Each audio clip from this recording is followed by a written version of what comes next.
lá na sala do YouTube que acabou não vindo para cá ainda, né? Bom, como vocês estão agora numa sala do Meet, vocês não estão restritos apenas ao chat. Quem se sentir à vontade, se sentir confortável de abrir a câmera, abrir o áudio e falar um olá. Eu fiz questão de vir para o Meet justamente para poder interagir mais com vocês. Não me agradava aquela ideia do cercadinho. Eu estou aqui num cercadinho e vocês não têm acesso a mim. Então, eu preferi que a gente fizesse esse formato hoje. Tudo bem para vocês? Legal. Então, vamos lá. Quem que vai começar falando um boa noite aqui? Maria Luísa. Oi, boa noite. Posso começar, professora? Isso, por favor. Já conheço a professora Silvia há um tempo. Eu sou das Ciências Sociais, estou aí na reta final do curso, né? E estou muito feliz aí de fazer parte de assistir essa disciplina. Que legal, Maria Luísa. Muito bem-vinda. Adorei te ver aqui, viu? Muito bom te ver por aqui, professora. Legal. Quem mais que vai se apresentar para a gente?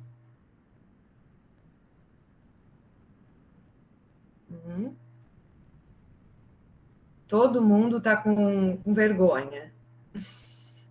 Viviane. Eu posso me apresentar.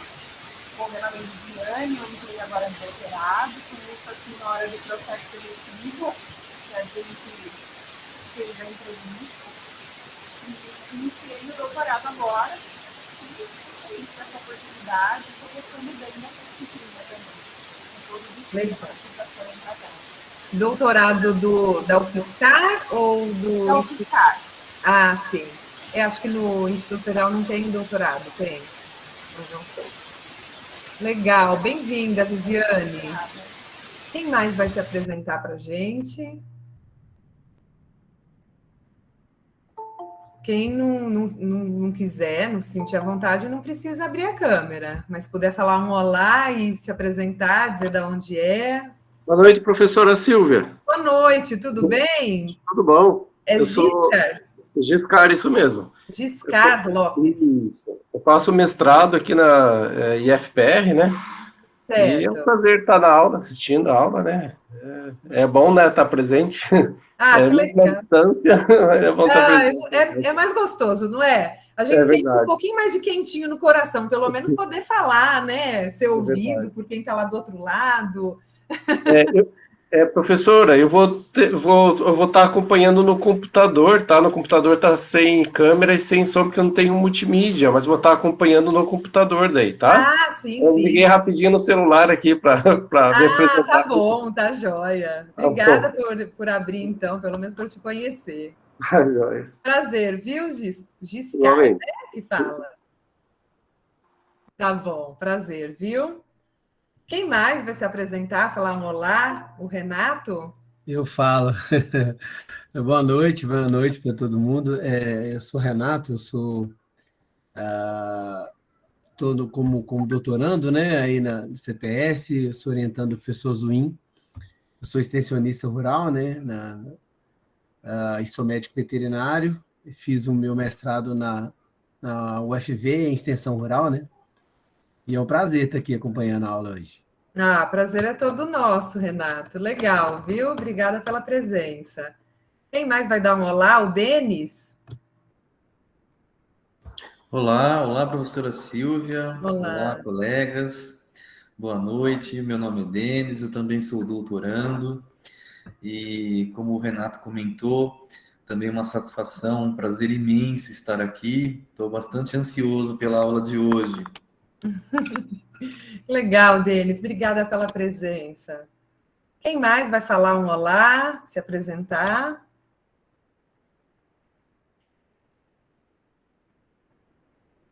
Professora, licença, só antes de alguém se apresentar, eu acho que eu vou encerrar a live no YouTube, porque eu acho que o pessoal já migrou. Tá bom. Para o Google Meet. Tá joia, tá ok, então. Eu preciso sair do estúdio aqui. Tá, vou sair do estúdio, então. Tchau, tchau. Bom, ok, saí do estúdio. Tá, vou sair do estúdio então. Saí, né? Deixa eu fechar. Pronto. Agora eu estou aqui com vocês no Meet, a Marcela aqui no Meet também. Bom, Adriana, se apresenta para a gente. Boa noite, eu sou a Adriana, eu sou mestranda do CTS e eu sou psicóloga de formação, trabalho na Santa Casa de Limeira e também estou super empolgada aí para essas aulas da quarta noite. Que legal, Adriana. Prazer te conhecer, viu? Por livre e espontânea pressão, Alessandra, fala um oi para a gente, se apresenta. Boa noite. Não estou te ouvindo, infelizmente. Ai, não está me ouvindo? Agora sim. Agora sim. Boa noite a todos. Eu sou a Boa Alessandra, moro em Guaratuba, sou mestranda do CTS do Instituto Federal. E contar isso, gente. Hoje eu estou em lua de mel, mas estou participando da aula, viu? Faz 20 anos que sou casada e formalizei ontem e estou em lua de mel aqui com vocês. Olha só, não estou acreditando que a minha aula está no meio de uma lua de mel. Ah, gente, olha, eu já vi de tudo. Minha aula no meio da casa com as crianças gritando. Agora, a minha aula no meio de uma lua de mel, Alessandra, você se superou. Eu tive que contar. Adorei. Tá vendo? Se vocês estivessem no cercadinho, eu nunca ia saber que minha aula entrou no meio de uma lua de mel. Vocês estão entendendo, né? Por que eu quero vocês aqui? Ai, Alessandra, adorei. Olha, eu só espero que minha aula não esteja algum dia na maternidade, quando você estiver tendo seu bebê. Ou sim, né? Quem sabe? Na lua de mel e no parto do primeiro filho, quem sabe? Bem-vinda, Alessandra, e felicidades para você, viu? Obrigada. Carmino, boa noite, Carmino, tudo bom? Boa noite, tudo bem? Tudo bem. Quer se apresentar? Desculpa que eu estou sem câmera. Estou sem câmera no momento. Ah, que pena que não vai desfilar sua beleza aqui para nós hoje, Carmino. Mas se apresenta. Eu sou o Carmino, alguns já me conhecem aí de algumas disciplinas. Ingressei no doutorado aí do CTS e sou biólogo de formação, também graduado em administração pública e em gestão empresarial. Tá? E trabalho muito na área de ciências ambientais. Tá? Legal, Carmino. Super bem-vindo, viu? Fiquei feliz de te rever. Obrigado. Eu acho que entrou agora a Audrey. Audrey, dá um oi. Boa noite, professora. Boa noite a todos. Tudo bem? Todas. Boa noite, tudo bem? Desculpa o atraso. Estava na estrada e está uma chuva aqui na minha cidade. Você estuda onde, Audrey? Eu faço mestrado no IFPR Paranaguá. No IFPR, que legal. Seja bem-vinda, prazer te conhecer. Obrigada, professora. Alguém levantou a mão, agora abaixou. É a Vanessa. Oi, Vanessa. Eu não me apresentei ainda. Boa noite, professora e colegas. Eu moro no sul de Minas, sou doutoranda em educação pela Unicamp. Ah, que legal. Aí veio fazer essa disciplina como aluna especial? Sim, eu fiz uma outra disciplina com o professor Vinícius. Gostei muito. Que legal. Muito bom. Bem-vinda, Vanessa. Obrigada. Quem mais vai se apresentar? Olha, a Tânia. Vamos lá, Tânia. Oi, boa noite, pessoal. Boa noite. Eu também não estou podendo ligar a câmera agora. Tá. Eu sou aluna do CTS, da UFSCar, do doutorado. Eu sou nutricionista, eu moro em Marília, E hoje eu estou em Florianópolis. Então, Que legal, Tânia. Obrigada. Super bem-vinda. José Newton. Oi, pessoal, boa noite, tudo bem? Estão me ouvindo bem? Estamos sim. Então tá bom. Bom, meu nome é José Newton, eu sou servidor da UFSCar, trabalho na área administrativa e sou doutorando ingressante agora no CTS também. Então estou bastante feliz de estar aqui compartilhando com vocês essa disciplina. Que legal. Bem-vindo duplamente. Bem-vindo à aula, bem-vindo ao programa. Muito bom ter vocês Obrigado. aqui. Agora, quem que vai falar? Por livre e espontânea pressão, a Carolina Sala. Olha, Carolina Sala, eu tenho uma aluna chamada Carolina Salas. Inclusive, ela é representante discente. E aí, quando eu vejo o seu nome, eu falo, olha, Carol Salas, está no PPG-CTS. Aí eu sempre percebo que não é ela. Mas eu quero te conhecer. Você tem o mesmo nome de uma aluna da graduação. Boa noite, professora. Então, o meu não tem o S no final, Isso. essa sala. Exato, exato. Eu estou ingressando agora no mestrado, estou terminando uma pós no IFE São Paulo, já fiz uma outra também lá, de humanidades, e estou um pouco assustada ainda, mudei de cidade agora, mudei de cargo, eu era professora, agora eu estou como supervisora de ensino, mas vamos ver, né? Estou empenhada aí. Muitos desafios, muita mudança. Muita mudança. Mas não está em lua de mel. Não. Quase. Quase? É. Olha só, se o namorado estiver assistindo, ele já entendeu a indireta. Não tem perigo. Não tem perigo. Bem-vinda, Carol. Obrigada. Cris está aí? Quer dizer, Cris está aí. Cris está, porque está na lista, mas digo assim, está podendo dar um oi? Boa noite. Boa noite. Cris Cristiane Miranda, é isso? É, Cris Miranda, é você mesma. Da onde que você está falando, Cris? Eu estou falando de Paranaguá, eu sou mestranda do PPG-CTS. Certo. O pessoal de Paranaguá e de São Carlos já se conheciam? Já tinham feito esse bate-papo assim de olá, eu sou tal, fulano de tal? Já não? Então, eu estou sendo a primeira aqui a obrigar vocês a se conhecerem. Pois é, quem sabe, né? Aconteçam grandes coisas vocês se conhecendo aqui hoje. Cris, muito bem-vinda, viu? Adorei te conhecer. O Denis já falou, agora falta a Gabriela Targino. Targino, esse sobrenome é importante, hein, Gabriela?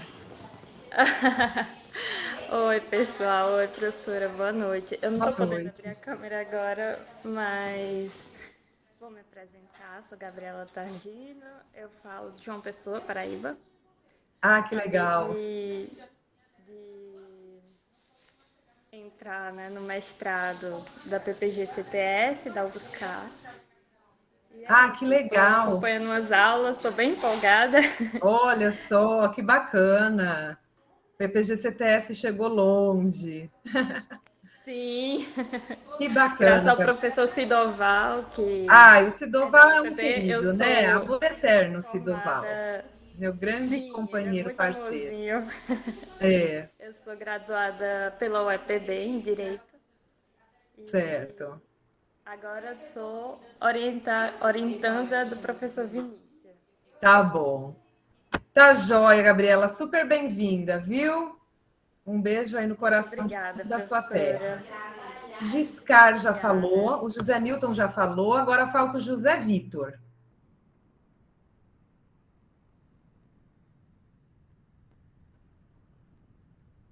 Corre, José Vitor. Não quer falar? Não?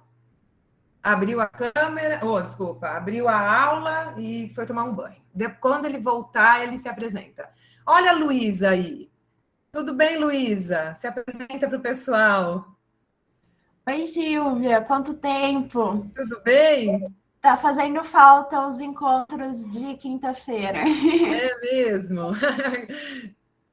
Bom, gente, eu sou a Luísa, eu sou graduanda do curso de Ciências Sociais, e é isso. Legal, Luísa, bem-vinda. Olha, ela pensa que eu vou pular, mas não vou pular, não. Vocês vão hoje conhecer quem é que fica nos bastidores, coordenando tudo, arrumando tudo para a gente fazer esses encontros acontecerem. É a Marcela. Marcela, fala um oi para o pessoal. Boa noite, pessoal. Meu nome é Marcela. Eu acredito que alguns já me conhecem aqui das outras disciplinas. Eu faço um trabalho geralmente aqui com o professor Vinícius e com o professor João Paulo, né? Em algumas disciplinas da graduação e da pós. E eu sou estudante de pedagogia no momento. Que legal. Muito bom, Marcela. Obrigada por trazer esse olhar da pedagogia aqui para a gente. Enriquece muito. A Maria Luísa já falou. A Mariane, dá um olá para a gente, Mariane. Olá, pessoal. Boa noite. Tudo bem? Tudo bem. Eu sou Mariane, moro aqui no interior de São Paulo. Tapiratiba é o nome da minha cidade. Sou mestranda da Unicamp. E sou professora também. Que legal. É isso aí. Muito obrigada por se apresentar. Prazerzão te conhecer. Najara.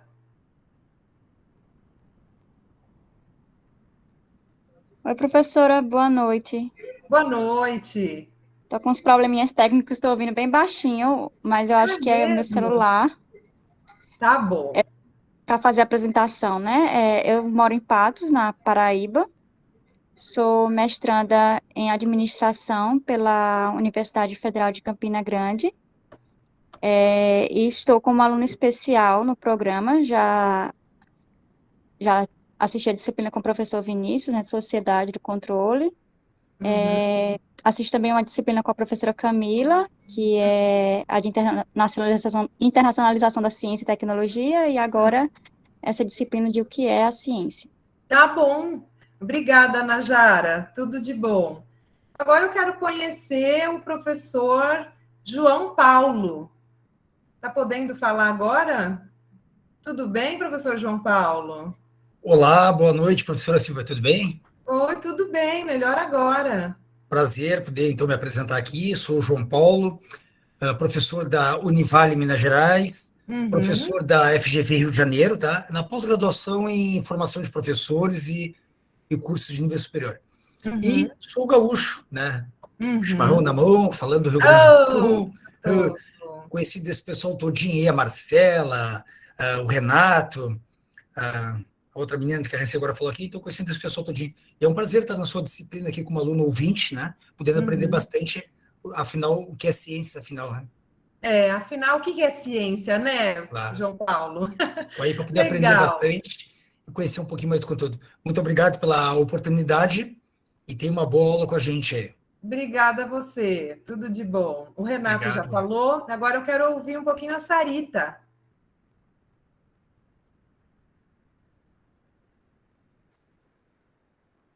Sarita. Sarita. Oi. Oi, Sarita. Noite. Tudo bem? Oi. Meu nome é Sarita, então, eu sou fisioterapeuta, né, formada há quase 15 anos, trabalho na Santa Casa de Limeira, também mais ou menos uns 12 anos, e hoje sou líder da equipe de fisioterapia, que a gente tem 24 profissionais atuando lá, e entrei no mestrado do PPG-CTS também esse ano. Que legal, Sarita, bem-vinda. Obrigada. Esse sobrenome Cola Santo é de uma escritora que eu gosto muito. É parecido, né, com Cola Santo. Tem uma escritora que eu gosto muito que tem um sobrenome parecido com o seu. Tá bom. A Tânia falou, né? A Thaís. Que legal, tem um pessoal abrindo a câmera. Já fechou. Thaís. Audrey, de você que eu estava falando, que você é super bonita. Eu falei, que legal, o pessoal abrindo a câmera. Aí só Obrigada. Foi você fechou. Obrigada. É que eu não comi nada hoje e eu estou fazendo um café aqui para. Está fazendo um lanchinho básico? Não, um café. Quer deixar a gente com vontade, né, Audrey? Enquanto você, né, tem a apresentação, eu estou aqui na cozinha fazendo um cafezinho. Acabei de chegar. Eu sei como é essa correria, esse corre. Então tá bom, pode fazer seu lanchinho. Tá bom, obrigada. A Thaís. Tem duas Thaís, né? Qual delas, prof? Tem a Mendes, que é tu mesmo que já está falando, se apresenta para nós. Boa noite, gente, tudo bem por aí? Eu sou a Thaís, eu sou daqui de Paranaguá, faço mestrado aqui no IFPR, né, em Ciência, Tecnologia e Sociedade. Minha formação é em administração e também em letras português e inglês. Hoje eu ainda trabalho, né, como professora na rede estadual. Certo. E é isso. Que legal, muito bom. Seja super bem-vinda, Thaís. Agora tem mais uma Thaís, que é a Thaís Lourdes. Oi, boa noite a todos. Meu nome é Thaís, faço mestrado em CTS aqui em Paranaguá, sou professora na rede municipal, formada em pedagogia e administração também. Que legal. Isso que eu acho bonito do campus CTS, né? A interdisciplinaridade, várias áreas de saber juntas, muita troca, muita energia, bem legal. Professora, só não abro a câmera porque eu estou amamentando agora. Ai, olha, não falei, Meu gente? primeiro bebê. Oh, que fofura. Tá com quantos meses? Tá com 1 mês e vai fazer 2 meses amanhã. Ai, tá muito novinho, que fofura. Uma ótima lua de leite para vocês, viu? Obrigada. Uma tá na lua de mel, a outra na lua de leite. Olha, vocês são demais, viu, gente? Fofura. A Vanessa agora. Vanessa não falou ainda um oi pra gente, né? Vanessa? A Vanessa falou. Agora que você abriu a câmera, que eu vi seu sorrisão, não tem como esquecer do seu sorriso, viu? Que bom, obrigada. Então, é a Viviane. Eu já falei, professora. Já falou, Viviane, verdade. Tá bom, obrigada, viu? Alguém entrou depois e não se apresentou? Não? Tá bom, então, gente. Obrigada por se apresentarem para mim, obrigada por terem vindo para cá para conversar um pouco, tá? Eu vou fazer a apresentação. Nossa, eu pedi para vocês se apresentarem e não me apresentei, né? Então, vamos lá. Meu nome é Silvia Iazulaitis, meu sobrenome é um palavrão, é descendente de lituano. E eu sou professora do PPG-CTS, da UFSCar. Sou cientista social e cientista de dados e trabalho principalmente na área de estudos sociopolíticos dos algoritmos e da inteligência artificial. Esse é o nome do meu grupo de pesquisa, chamado Interfaces, Núcleo de Estudos, né? Disso tudo que eu falei para vocês.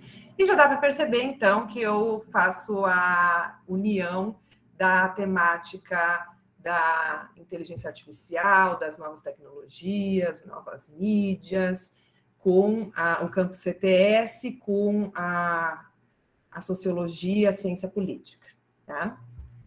Bom, pessoal, eu vou compartilhar com vocês a tela, mas não precisem fechar as câmeras, porque eu faço um esquema que eu consigo ver vocês e ver os slides. Não é incrível isso, gente? Tem um monte de gente que coloca o slide e não consegue mais ver nada. Pois eu arrumei um jeito de ver vocês, que eu adoro ver vocês, e ver os slides.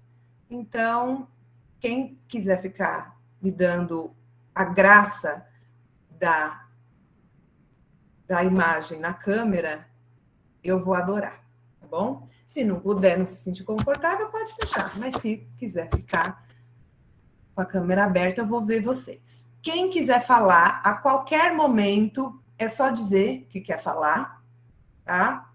É só abrir o microfone, ou coloca no chat, ou levanta a mão. Por isso que eu pedi para vocês virem aqui para a sala do Meet, tá? Olha, hoje eu escolhi um tema para conversar com vocês que só o título já é um pouco confuso, né? Tem muita gente que não sabe o que é isso. Então, controvérsias sociocientíficas. Quem é do campo CTS já deve ter ouvido falar sobre controvérsias, né? Científicas, e alguns já ouviram falar em controvérsias sociocientíficas. Agora, a agnotologia, talvez tenham sido poucos de vocês que tenham tido contato com esse conceito, né? Queria saber se alguém já ouviu falar, sabe do que se trata, o que é agnotologia. Pois é, eu gosto de trabalhar com temas desafiadores, né? E eu estou trazendo esse tema que é bastante importante na atual conjuntura. Então, por isso que eu trouxe aqui para essa aula, e eu gostaria que vocês levassem essa discussão e contribuíssem. Vocês vão entender por que é tão importante nos tempos atuais fazer a discussão sobre agnotologia, tá? Então, eu vou começar pelo que aparentemente é mais simples, né? Que é um conceito um pouco mais conhecido, o de controvérsias, mas aí eu fiz uma divisão, né? Quem já teve aula comigo sabe que eu gosto de ter precisão conceitual. Toda vez que a gente se refere a um termo científico, a gente tem que dizer exatamente o que ele significa, né? Então, eu trouxe as duas vertentes relacionadas a controvérsias: as controvérsias científicas e as controvérsias sociocientíficas. Talvez já esteja compreensível pelo título, mas vamos lá. As controvérsias científicas, elas estão ligadas à dimensão interna da ciência, né? O campo de atuação dos cientistas, e a gente sabe que nada na vida é unanimidade, muito menos na ciência. Por quê? Se a ciência fosse unânime, se não houvesse possibilidade de existirem controvérsias, de existirem diferentes pontos de vista, não seria ciência, seria religião e seria a vertente dogmática, né?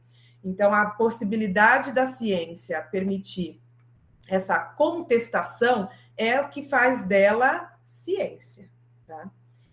E aí as controvérsias científicas, elas ocorrem ali do ponto de vista epistemológico, na dimensão interna da produção científica, ou seja, entre cientistas, tá?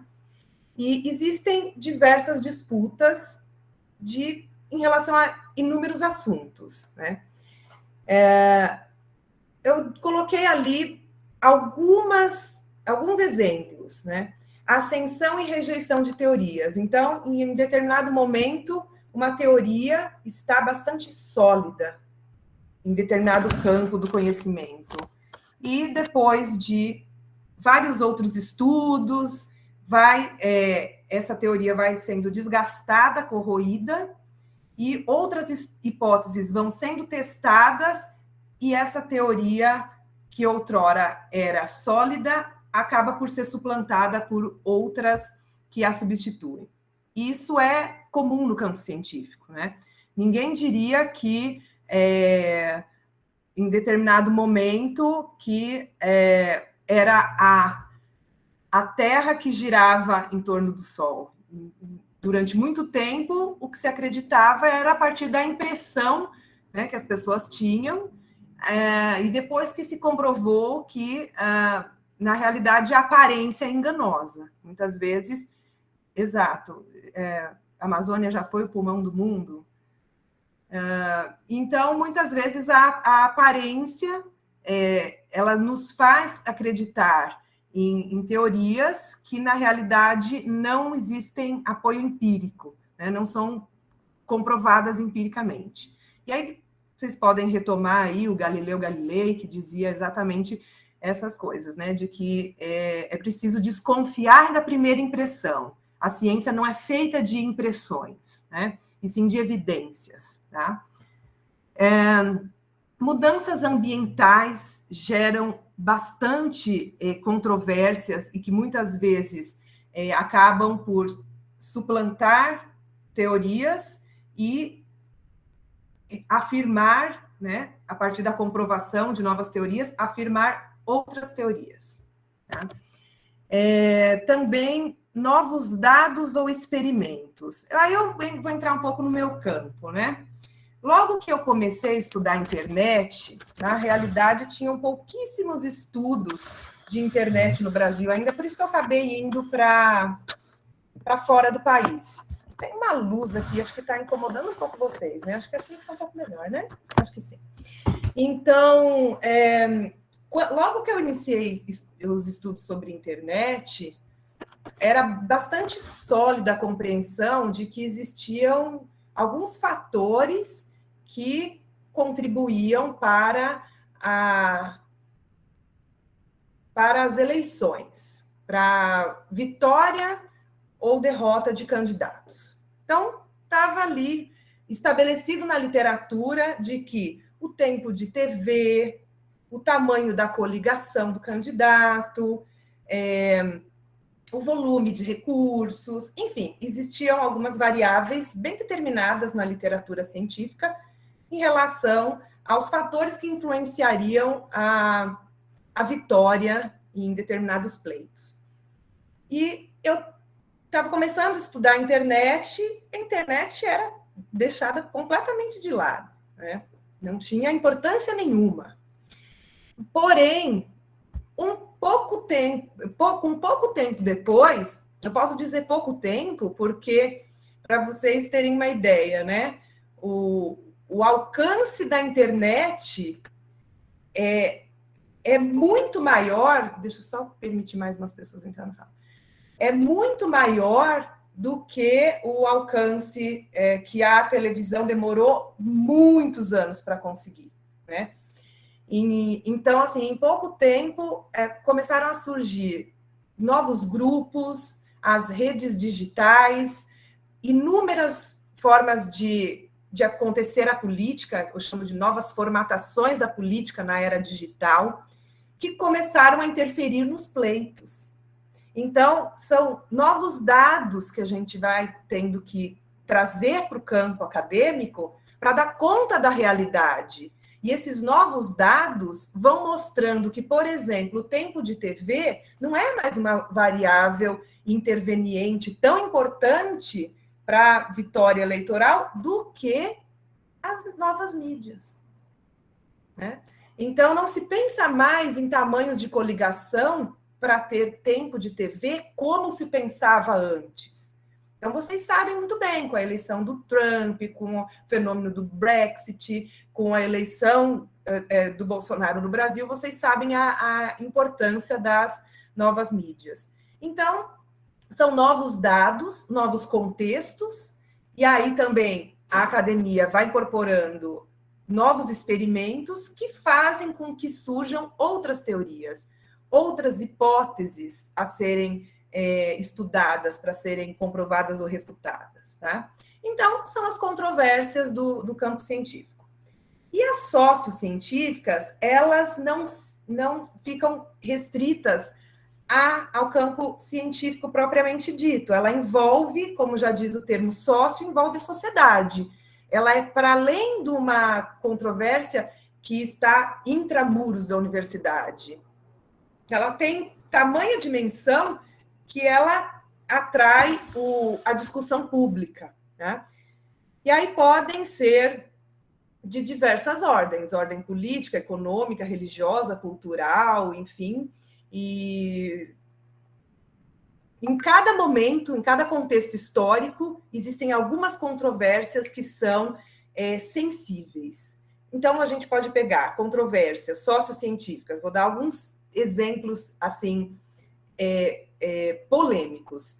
A controvérsia sociocientífica sobre o aborto, então, são colocados vários dados de que tal país liberou o aborto e diminuiu o índice de aborto, tal país liberou e aumentou, e aí fica os dados, né, a briga por dados, e a sociedade se coloca do ponto de vista religioso, né? é um tema que interfere nos pleitos eleitorais, enfim. Outra controvérsia sociocientífica sobre o uso medicinal da cannabis é uma controvérsia sociocientífica e um tema hipersensível para a sociedade, vocês sabem disso. E aí, agora eu vou abrir para vocês me falarem um pouco. Citem controvérsias sociocientíficas. Eu citei 2, mas eu tenho certeza que vocês têm várias outras. 1, 2, 3. Vou citar mais uma, então. Os agrotóxicos. Uns vão dizer, defensores agrícolas, precisa deles para a produção de alimento. Senão não tem alimento no mundo. A Vanessa vai falar um. A vacina, né? A gente está vendo. Opa, a vacina, uma ótima controvérsia sociocientífica que você traz de exemplo. Eu estava aqui, será que alguém vai trazer? Que a vacina causa AIDS, que a vacina é feita com fetos abortados e tumores. Eu estou falando porque eu trabalho identificando fake news, então eu estou sabendo o que tem circulado, que causa miocardite, que causa AVC, infarto, de que o kit Covid é mais eficaz do que a vacina. Então, vocês estão vendo, né? Terra plana, inteligência artificial e automação. Ok, pessoal. Então, vocês já viram que tem inúmeras controvérsias pipocando, tá? E dependendo do contexto histórico, mudanças climáticas. Ah, que bom que alguém lembrou, porque essa é uma controvérsia sociocientífica que ela perpassa inúmeros contextos históricos, tá?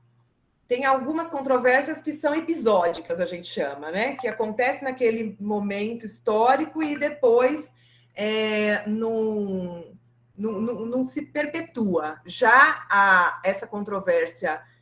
essas controvérsias das mudanças climáticas, elas perpassam durante muito tempo. A gente tem tido controvérsias, né? Desde há muito tempo.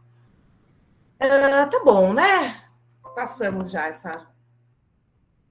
esse slide. Bom, então eu já mencionei para vocês que é normal existir controvérsia científica. A ciência é feita disso. A história da ciência é a história das controvérsias, porque se não pudesse existir controvérsia, não seria ciência, tá? E aí, um autor que a maioria de vocês deve conhecer, e se ainda não conhece, vocês precisam conhecer, é o Bruno Latour, porque ele é central para o campus CTS, tá? E o Bruno Latour, nesse livro, Ciência em Ação, Como Seguir Cientistas e Engenheiros Sociedade Afora, ele coloca essa imagem do Jano Bifronte. Quem já viu essa imagem do Jano Bifronte? Quem sabe o que isso significa?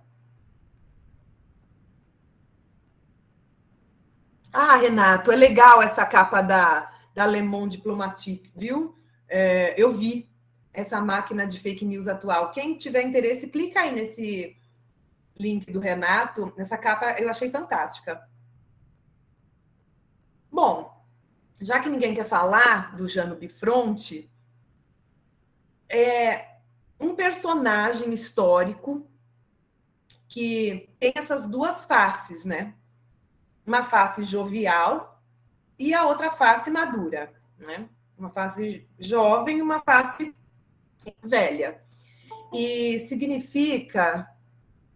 Nossa, gente, eu estou em dúvida de aceitar uma pessoa que se chama NXAFSQJHHO. Porque eu acabo tendo muitas invasões nas minhas aulas, sabe? Então, eu vou acabar negando, porque está muito estranho, né, Marcela, esse nome? Eu vou negar, tá? Então, essa imagem, ela representa mudanças, transições. Então, a gente pensa assim, a face voltada para o passado, né? A face antiga, simbolizando o passado, e a face jovem, olhando para lá, para frente, representando o futuro, né? Então, essa dicotomia é uma é uma face dicotômica, né? Olha para o passado e olha para o futuro. E o Latour pega essa face, essa bifronte, né? E traz para fazer uma discussão assim, de que, olha, isso aqui é a ciência também. Tem a face da ciência que olha para o passado e tem a face da ciência que está olhando para o futuro, tá? E aí ele não faz nenhum julgamento de qual é melhor ou pior, ele vai fazer uma análise, né? Quem conhece o Latour sabe que ele traz análises bem interessantes. Mas aí ele coloca, assim, algumas provocações, né? Ele vai dizer o seguinte, que a ciência pronta é a face mais antiga do bifronte aí, e a face jovem é a ciência que ainda está em construção, né? E ele coloca o seguinte, que as incertezas, decisões, controvérsias, enfim, tudo isso que a gente vê quando a gente faz um flashback de caixas pretas, certinhas, frias, tal. O que isso significa? Quando ele usa a expressão caixa preta, ele, primeiro, toma emprestado esse conceito que vem da cibernética. Aliás, ele adora conceitos que vêm de outras áreas do saber, mas da cibernética. Quem sabe, quem já estudou comigo teoria ator-rede, sabe que ele usa um termo actante, que é justamente da cibernética também. Então, ele tem bastante influência dessa área. E ele pega a expressão caixa preta, que vocês conhecem por causa do avião, né? Tem a caixa preta do avião, que são as máquinas, conjunto de comandos, que são muito complexos para serem compreendidos pelas pessoas em geral, né? E ele diz que, muitas vezes, ele até usa um conceito que fica engraçado, mas é muito profundo, de encaixapretamento da ciência. Ou seja, vai tornando a coisa tão complexa, que ela é quase incompreensível até para os próprios pares, que dirá para a sociedade. E aí ele diz que quanto mais a ciência se acredita pronta, mais ela está encaixapretada, né? E aí, quando ele fala de uma ciência em construção, pensando novos paradigmas, né? Pensando em um paradigma emergente de ciência, de fazer ciência, tem que se pensar em abrir essas caixas pretas, tornar a ciência mais compreensível, né? E eu trago essa discussão justamente nesse momento, porque a ciência está sendo frontalmente atacada. E a gente sabe que muitas vezes os cientistas têm que ir a público, defender a ciência para a sociedade. Quando a gente tem um processo de extensão universitária, não precisa fazer a defesa da ciência, a ciência já está sendo defendida. Então, tornar cada vez mais aberta a ciência para o público torna a ciência emergente, esse paradigma emergente, mais consistente, tá? Bom, até aqui, querem fazer algum comentário? Deu algum insight? O Latour não advém da radicalização da teoria kuhniana? O que ele defende me parece muito a visão do Kuhn. Não sei se ele vem dessa influência. Pode ser que sim, não estou afirmando peremptoriamente que não, mas o que eu posso te dizer é que ele tem uma grande influência do Gabriel Tarde, né? Quem já foi meu aluno sabe que eu gosto bastante de fazer essa discussão do Latour a partir do Gabriel Tarde,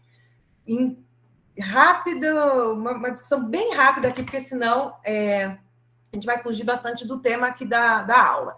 Mas o Gabriel Tarde era um sociólogo francês que acabou não sendo devidamente lido como o Durkheim, né? A visão durkheimiana de colocar a sociedade como coisa, né? Porque vocês sabem que a ciência dividiu, fez uma dicotomia entre pessoa humana e natureza, né?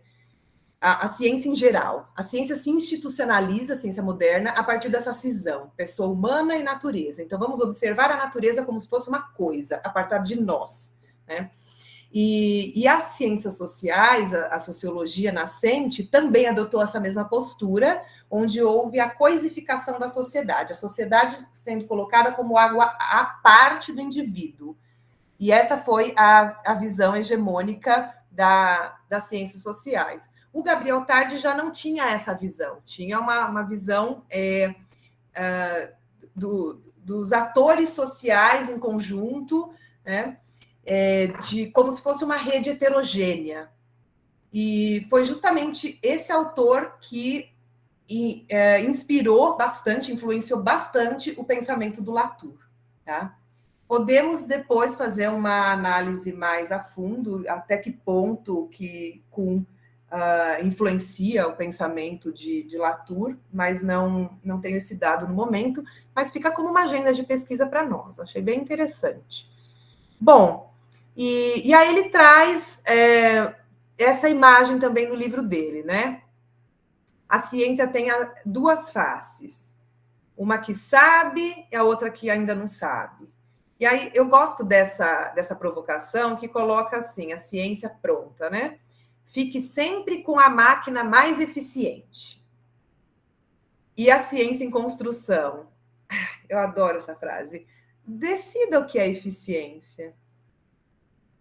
Então, vamos pegar, né? Isso aqui é o coração de uma controvérsia sociocientífica. Vamos produzir mais alimento. Para produzir mais alimento, precisa do agrotóxico. Defina o que é produção de alimento, se diria. Por quê? Porque a gente sabe que a maior parte da alimentação que chega à nossa mesa, 70% vem da agricultura familiar. E os agrotóxicos são usados de forma massiva na monocultura, que não nos alimenta. Olha, o Renato já abriu a câmera. O Renato vai falar.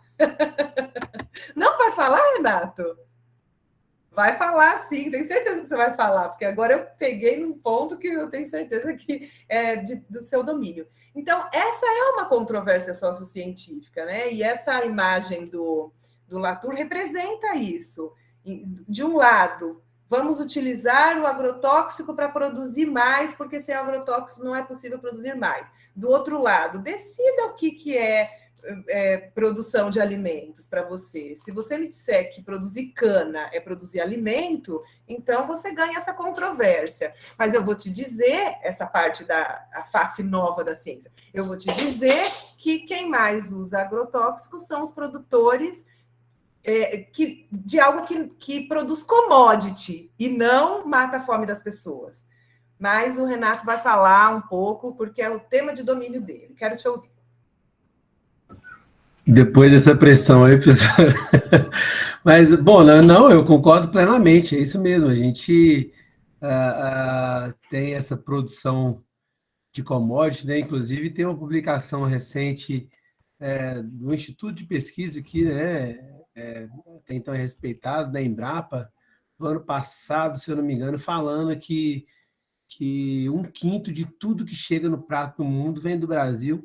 E é interessante, né? Pesquisadores importantes que alimentaram um tipo de pensamento totalmente assim, pelo menos no meu ponto de vista, né? A gente está falando dessas controvérsias aqui, mas aí com poucas análises a gente já consegue refutar isso, porque, primeiro, a gente tem, inclusive, o atual ocupante do Executivo, né, nacional falando que o Brasil alimenta, sei lá, mais da metade, 3/4 do mundo, né, produz não sei quantos milhões de toneladas de comida, e lembrando que a gente está com pesquisas comprovando que nós estamos com 59% de insegurança alimentar dentro do país, né? E aí é uma loucura você pensar isso, que um instituto de pesquisa importante como a Embrapa abre, né, e faz publicações dizendo que estão alimentando o mundo com 59% da população brasileira em alguma situação, né,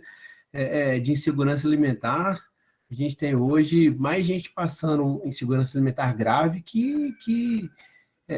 claro, né, saímos do mapa da fome em 2013, 14, voltamos forte pós-golpe de 16, mas enfim, eu estou Mas eu concordo justamente isso, a gente tem essa controvérsia da produção de alimentos para o mundo, e a gente produz isso, é commodity, é monocultura, e a gente tem, inclusive, exportação de água, né? Nossa água vai embora, nosso solo está indo embora.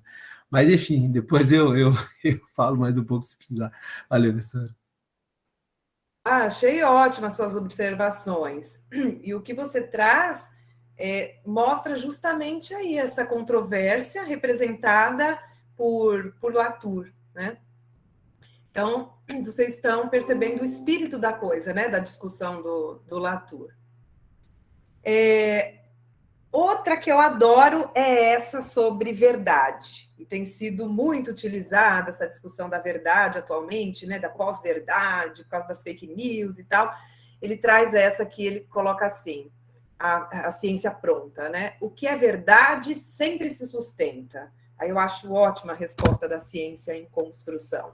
Quando as coisas se sustentam, elas começam a se transformar em verdade. Ou seja, ele inverte a lógica. Não tem aquela ideia do Goebbels de que uma mentira repetida 1000 vezes se torna verdade? Então, já começa, a gente pode até pegar um autor bem interessante, que é o Bauman, que fala que tudo ficou líquido, né? Inclusive, há uma liquefação na sociedade, até mesmo a verdade se torna líquida, enfim. Então, primeiro, conceitue o que é verdade, né? Seria a ciência em construção, trazendo aí um elemento de controvérsias, tá? Não vou entrar nessa discussão da pós-verdade agora. Se vocês me perguntarem mais adiante, na parte das perguntas, eu falo sobre isso, tá? Bom... Você citou o Bauman, professora, eu lembro de um conceito recente não muito, né? Que é o do retrotopia. Vocês já ouviram falar, que é justamente essa ideia que agora, essa utopia, né, que a gente tinha do mundo melhor, está voltando com explicações, né? Tentando trazer como se fosse o passado a solução para as coisas, né? Acho que é uma publicação dele, se eu não me engano, de 2013, né? É um saudosismo? Esse saudosismo como se o passado que fosse a solução para o futuro, né? E um tipo de estrutura de pensamento neofascista também, né? Deixa de ser, mas é um conceito interessante do Bauman que dá para a gente depois refletir sobre ele, que é essa retrotopia. Legal. Bom, não, acho que não vai ser justo eu passar essa discussão da pós-verdade, não. Deixa eu falar um pouco com vocês rapidamente. Vamos pegar só essa discussão sobre o conceito de verdade, né? E aí o atual conceito de pós-verdade. Para fazer essa reflexão, eu gosto muito de trazer o historiador Yuval Harari, que ele coloca que a espécie humana é a espécie da pós-verdade. Então, eu uso com reservas esse conceito de pós-verdade, porque parece que até a eleição do Trump, a sociedade era a sociedade da verdade. E depois dessa eleição, se transformou a sociedade da pós-verdade. E é uma coisa interessante a gente, nessa ciência em construção, né, com esse novo paradigma científico que tem surgido, que é um paradigma multidisciplinar, que é um paradigma pós-positivista, que é um paradigma onde não há essa divisão, essa dicotomia, essa dualidade entre ciência e sociedade, entre natureza e pessoa humana, enfim. A partir desse paradigma, a gente precisa, inclusive, fazer a reflexão sobre o que é a verdade, o que é a pós-verdade, né? E aí o Harari ele faz essa provocação de que o que a gente conhece hoje por fake news, que é super disseminada por conta principalmente das mídias sociais, enfim, é algo que sempre existiu, né? A gente pode retomar historicamente e as fake news eram utilizadas como armas de guerra, porque você plantar uma mentira com um interesse específico e você confundir um exército por onde que eles vão ser atacados e atacar pelo outro lado, enfim, é uma arma importantíssima, uma estratégia importantíssima, né? E o Harari coloca, né, que o Homo sapiens é a espécie da pós-verdade, porque ele cria ficções e acredita nelas. Então, eu achei interessante fazer essa união do Latour fazendo o questionamento da verdade, né? A verdade sempre se sustenta, e aí a ciência em construção diz, olha, quando as coisas se sustentam, elas transformam em verdade. É mais ou menos a ideia do Goebbels, né? A mentira repetida inúmeras vezes vira verdade, né?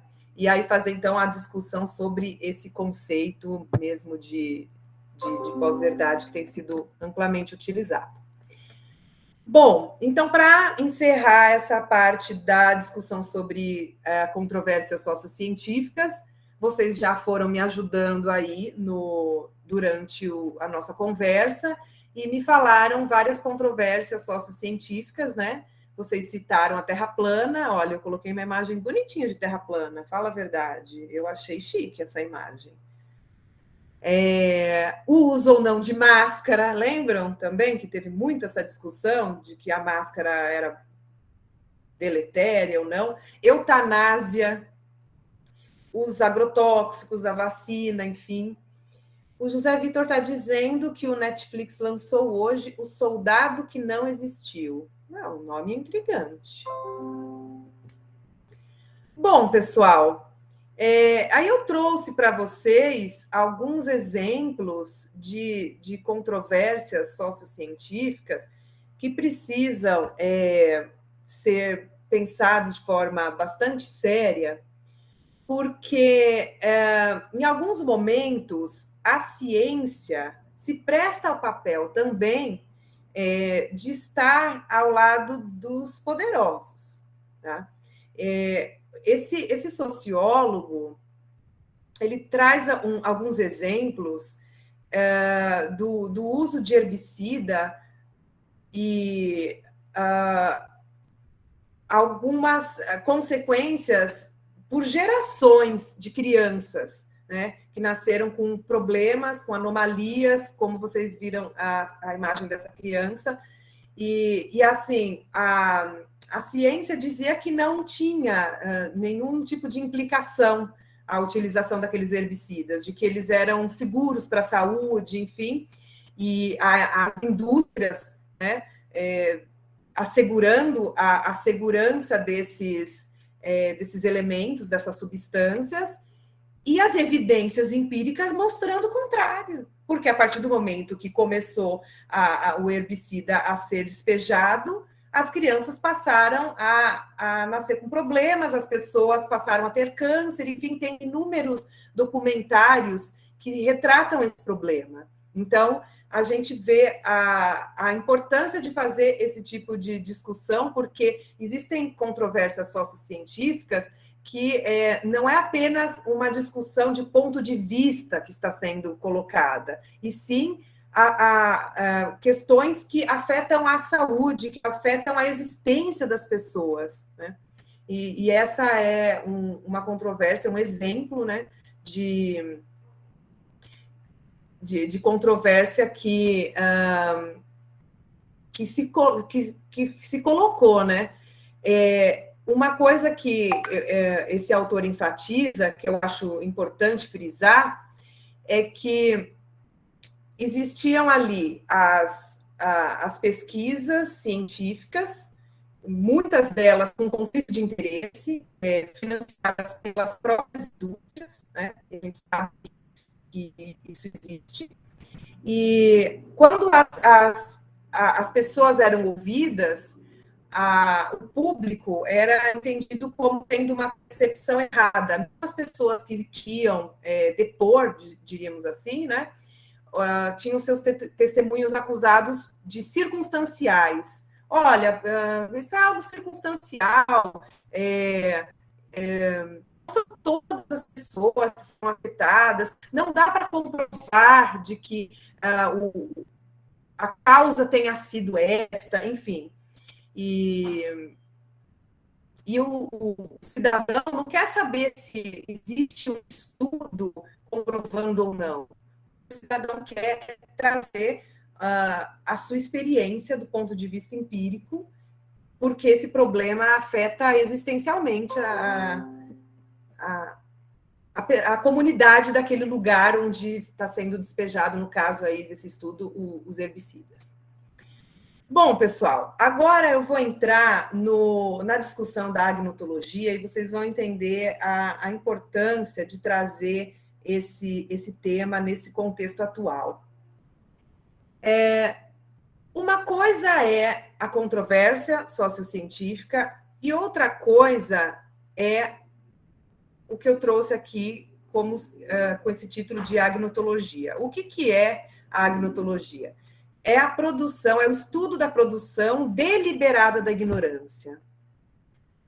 A controvérsia sociocientífica é legítima de existir, porque são pontos de vista em disputa, evidências científicas de um ou outro lado que se colocam, hipóteses que são refutadas ou novas hipóteses que são sustentadas. Por outro lado, existem posições que estão plantadas justamente para produzir de forma deliberada a ignorância, a falta de informação, a desinformação e a manipulação. É disso que se trata a agnotologia, é o estudo disso. Então, vou trazer um pouco a etimologia da palavra agnotologia, que junta as palavras agnosis e logia, né? Estudo e ignorância. Então, é o estudo da produção da ignorância. E esse termo, ele foi cunhado pela primeira vez por Robert Proctor, que é um professor de Stanford.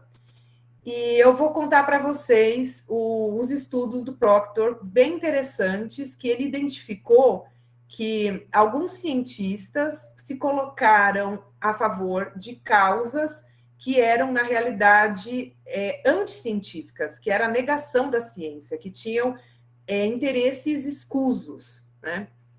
E aí ele faz um estudo bem profundo da indústria do tabaco, né? Deixa eu passar aqui para a indústria do tabaco, depois eu volto para essa imagem que eu gosto.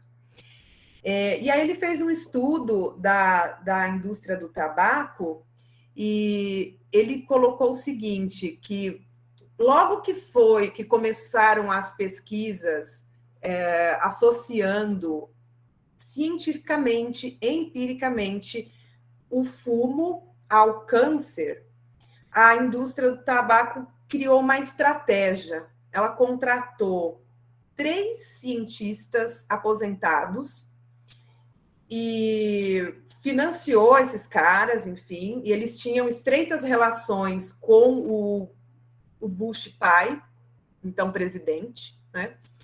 E esses cientistas, eles foram contratados pela indústria do tabaco justamente para plantar a dúvida, dizer assim, olha, não está estabelecido que o fumo causa câncer, muito pelo contrário, o fumo emagrece, enfim. E aí juntou a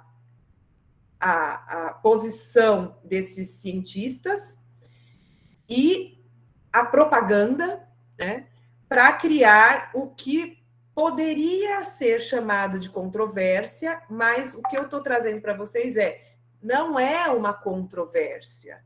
Se fosse uma controvérsia, estaria no campo da ciência, evidências de um lado, evidências de outro, e aí uma disputa de hipóteses a serem confirmadas e refutadas. Nesse caso, não. Havia uma estratégia deliberada da indústria do tabaco para criar uma dúvida nas pessoas com o objetivo de que a indústria continuasse tendo lucro, vendendo o seu produto, né?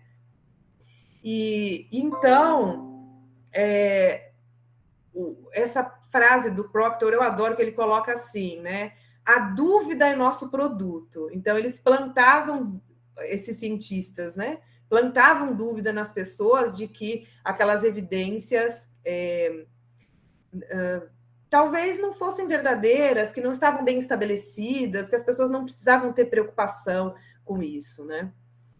Então, na realidade, o que a indústria do tabaco pretendia com isso era, quanto mais tempo ficasse no ar a dúvida se estava ou não estabelecido já na ciência a associação entre fumo e câncer, para eles ganhariam tempo, porque já estava começando a chover processos, né? Processos judiciais, e aí começava a interferir financeiramente na indústria do tabaco, que era muito poderosa, né? Então, percebam, né? Se planta uma dúvida que, a princípio, parece uma controvérsia científica, mas que não é uma controvérsia científica. Na realidade, é a produção deliberada da ignorância. Então, é isso que eu gostaria que vocês tivessem bem claro, essa diferença entre o que é controvérsia científica e o que é a manipulação, né? Que é a produção deliberada da ignorância. E aí a gente vem para a arena dos estudos de agnotologia. Então, olha, tá vendo ali a propaganda de que faz bem a digestão, emagrece. Olha, eu trouxe outras imagens para vocês. As mulheres sempre bonitas, magras, bem-sucedidas, atraentes, os homens com aquela imagem de virilidade, enfim, né? Enfim. Eu vou voltar aqui para esse quadrinho, que eu acho bem bacana, e eu quero ouvir vocês comentando um pouco para mim. O que vocês acharam? Primeiro, estão bem aí no espanhol? Estão afinados no espanhol?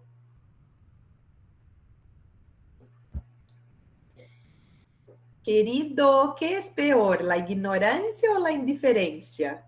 No sé, ni me importa. Querido, o que é pior, a ignorância ou a indiferença? Aí ele responde com as duas coisas. Não sei, nem me importa. Então, é mais ou menos esse o mote da nossa sociedade, né? E o que eu quero mostrar com isso é que é um campo fértil para a produção deliberada da desinformação, da ignorância, da manipulação. E eu vou passar para vocês comentarem. A Dupont, com o caso do Teflon, é um exemplo também. Com certeza, praticamente fez a mesma coisa. Com certeza, José Vitor. Com toda certeza. É a produção deliberada da ignorância. Ninguém gostou dessa tirinha? Ninguém quer comentar? Achei que fosse fazer sucesso minha tirinha. Bom, e então, mostrando toda todo aquele arsenal de propaganda, mais o arsenal dos cientistas amigos do Bush. E aí a gente, se fosse fazer um debate ainda mais a fundo, vale lembrar o lobby, os financiamentos de campanhas eleitorais, o poder da indústria do tabaco, a quantidade de grana que rola em tudo isso, enfim, né? Então, tenham aí como pano de fundo todas essas questões. Mas eu trouxe essa frase do Chomsky, que eu acho bem interessante, né? Que ele coloca: a propaganda representa para a democracia aquilo que o cacetete significa para o Estado totalitário. E muitas vezes a propaganda anda de mãos dadas, não estou dizendo que toda e qualquer propaganda, mas muitas vezes a propaganda anda de mãos dadas com a produção deliberada da ignorância. A gente sabe que é um instrumento, uma ferramenta, né? Que pode ser um instrumento, uma ferramenta. Então, eu fiz um resumo teórico, né? É algo que eu ainda estou trabalhando, fazendo estudos mais aprofundados de agnotologia, e compartilhando com vocês, então, alguns fundamentos do que é a agnotologia.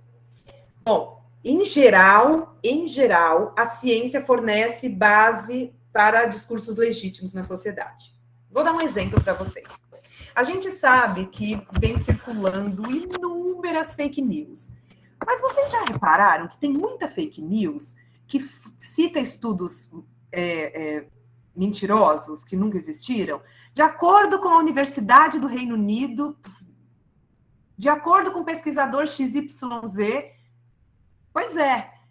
Então, assim, E, no geral, embora a ciência esteja sendo atacada, no geral, o discurso científico é o discurso legítimo. A tal ponto que, inclusive, eles, quando estão negando a ciência, eles se fingem de cientistas. Parece paradoxal, mas é exatamente isso que acontece. Eu estudo mais a fundo fake news e eu percebo que está sendo muito utilizada essa tática atualmente, que é a tática sanduíche, onde você começa a ler a notícia, né?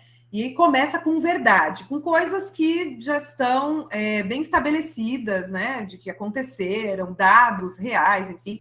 E aí a pessoa parece que te encanta. É igual a pessoa quando quer te enganar, né? Primeiro ela te encanta, depois ela te engana.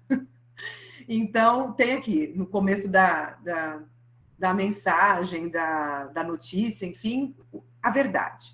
Depois vem aqui no miolo a mentira, que é o que eles querem disseminar mesmo. E termina com um pouquinho de verdade. Então, é um sanduíche mesmo.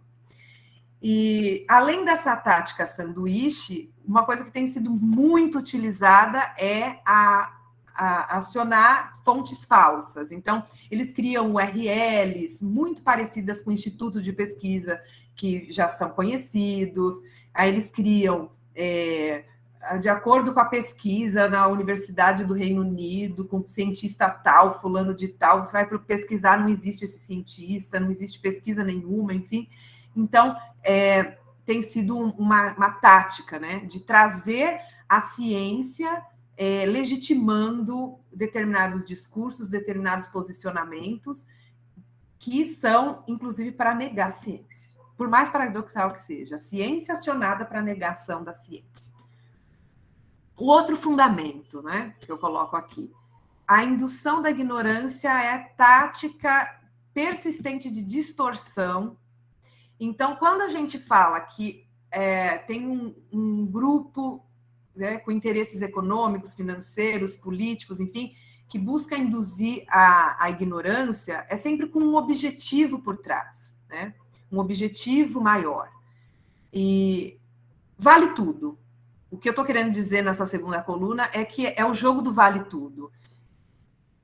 É distorcer, é fazer ataques pessoais, inclusive eu conheço colegas, vários cientistas, eu passei por situações bem difíceis quando eu fui chamada para participar de uma audiência pública sobre o uso de agrotóxico.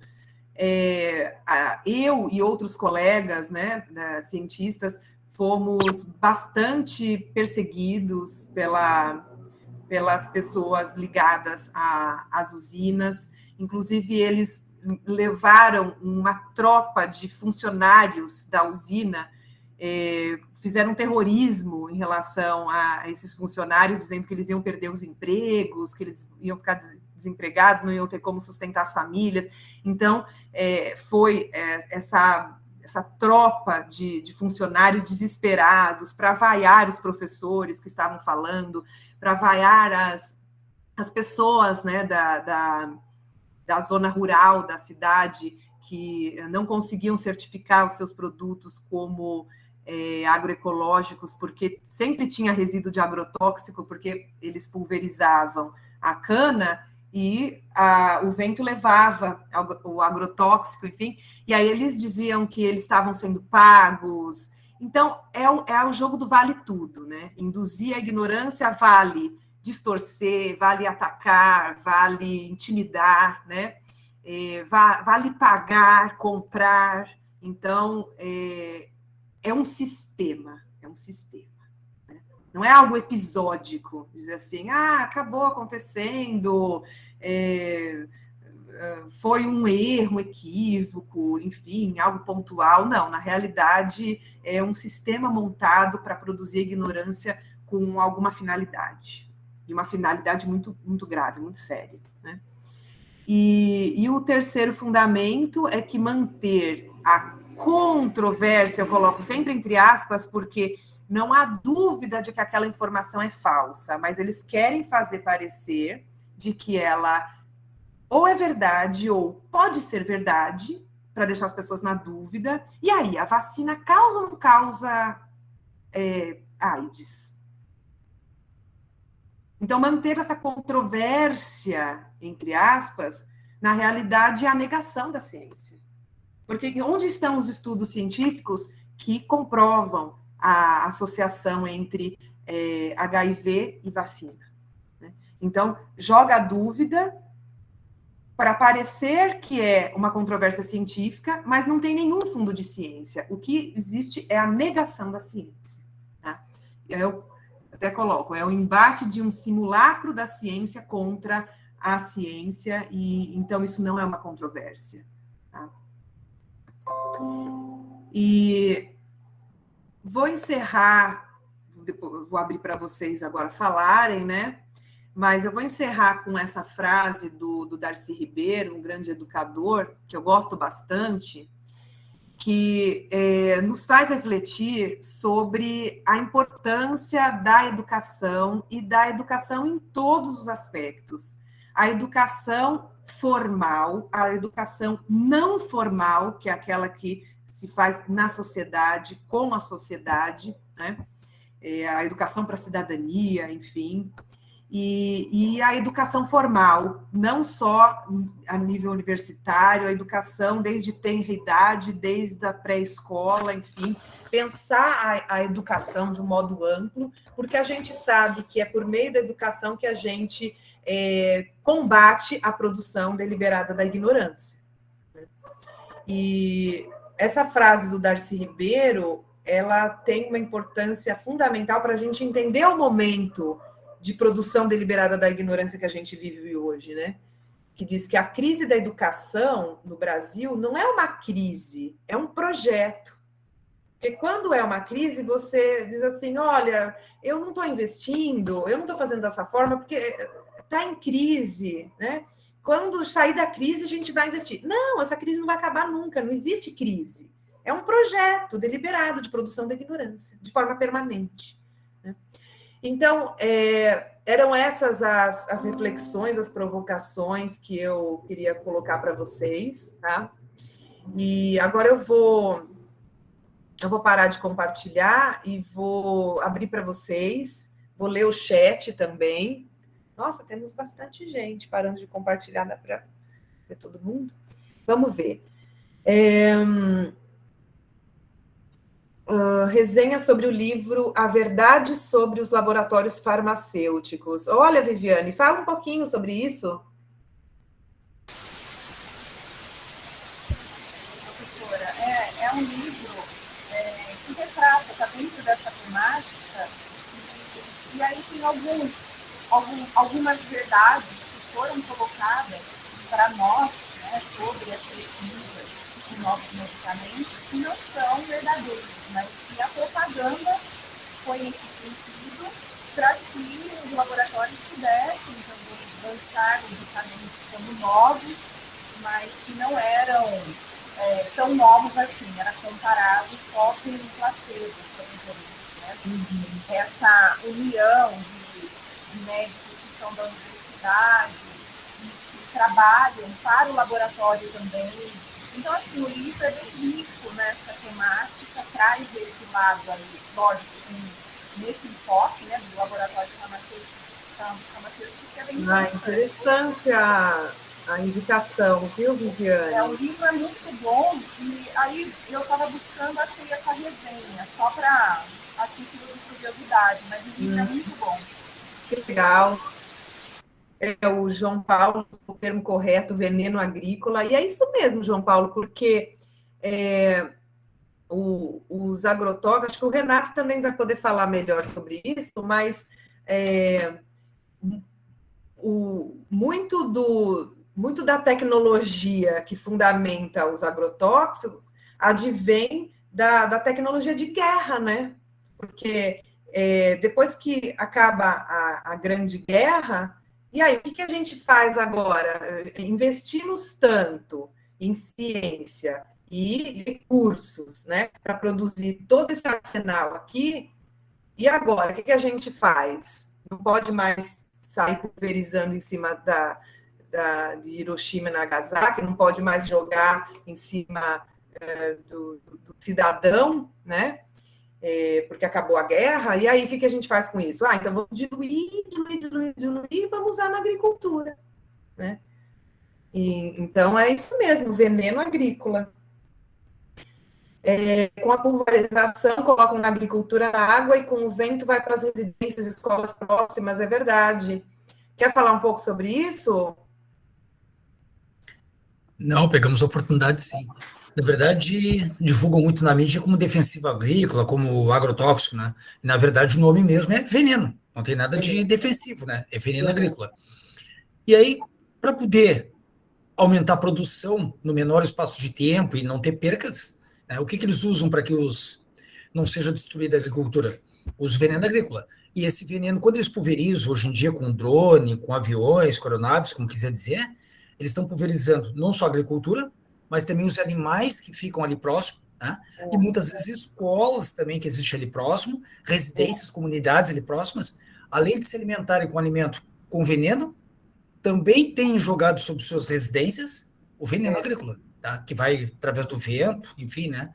Então, ou seja, eles são contaminados diariamente e esse veneno agrícola vem desenvolver ao longo do tempo várias doenças respiratórias e podendo chegar até a um CA, né? Que é, no caso, um câncer. Né?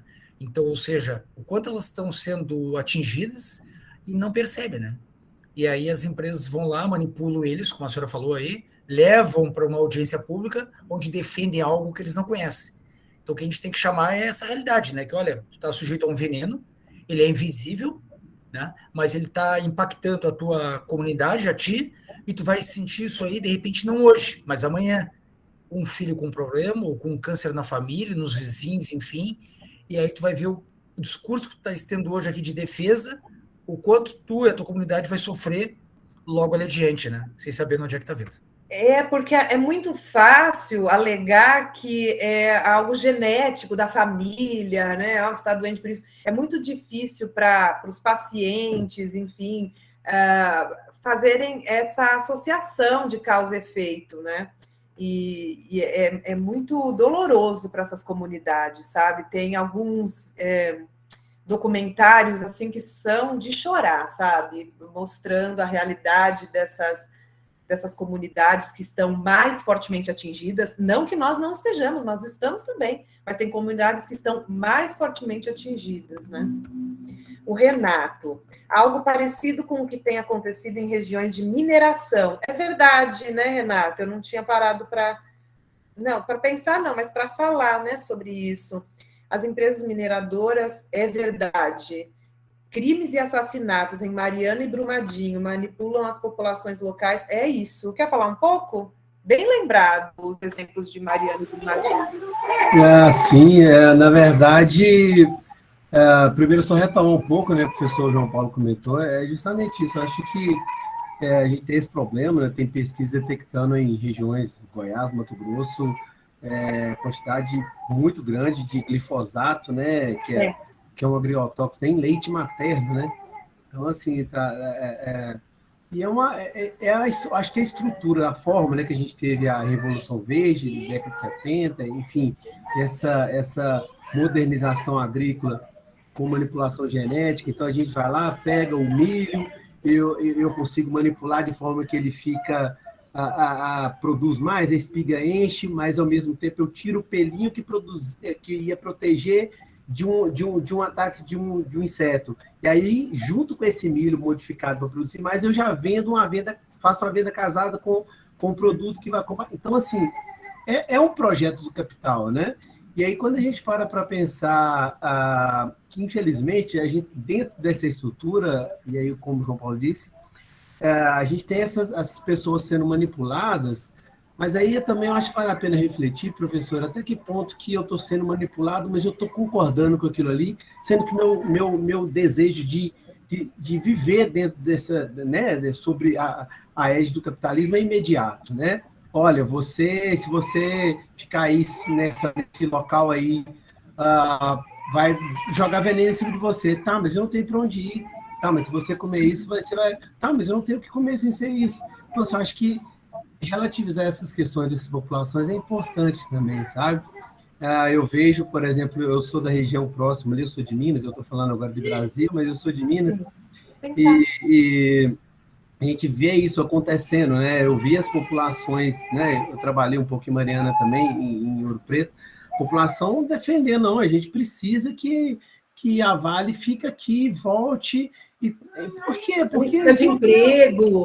Enfim, então, assim, eu acho que a estrutura por trás é muito maior, né? É difícil a gente apontar as pessoas e falar, olha, isso, não fica aquilo, não aceite isso, né?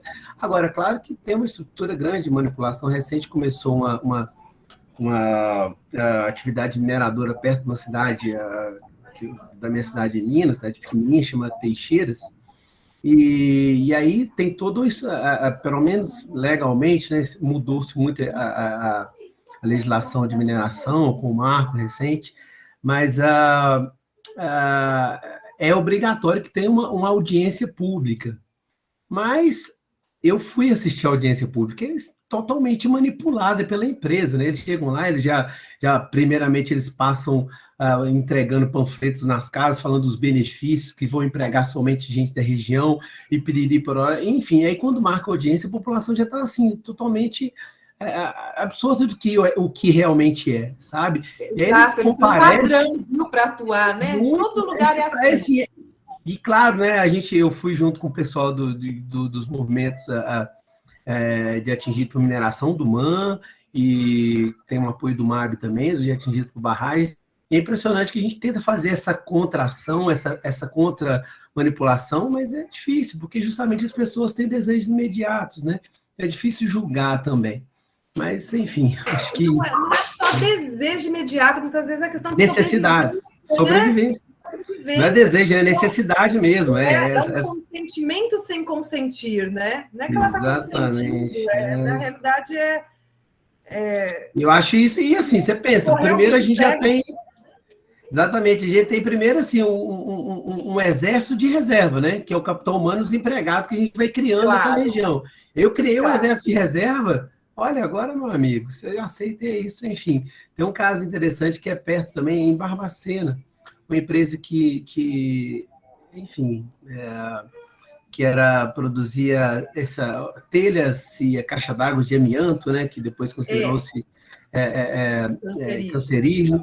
Enfim, olha, as pessoas, os trabalhadores, muitos com muitos problemas sérios, familiares, mas, olha, eles reclamaram muito sobre o fechamento da empresa, a pressão, né, de governo.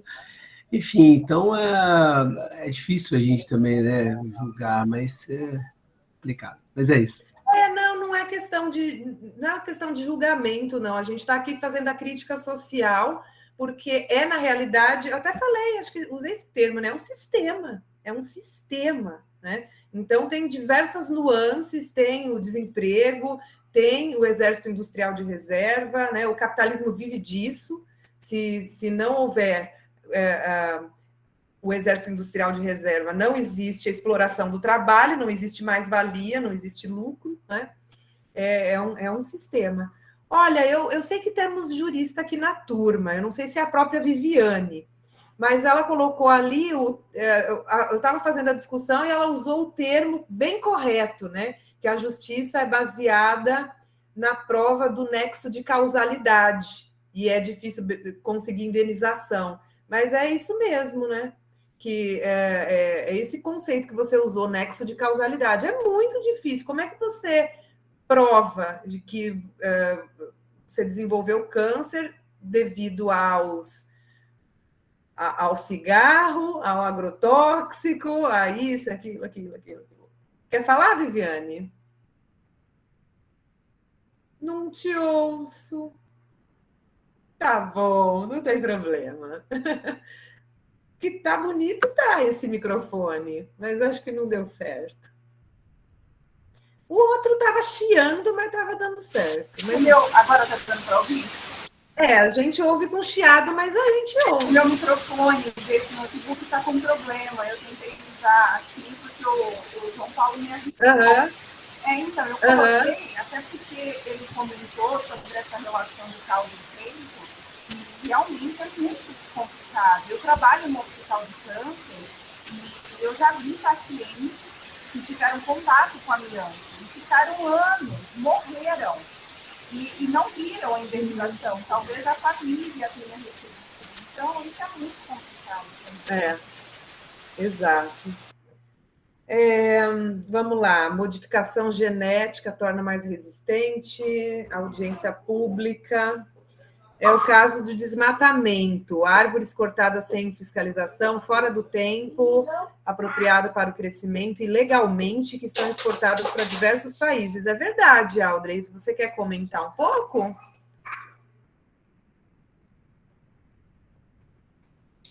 Então, eu trabalho na área marítima, e observando assim,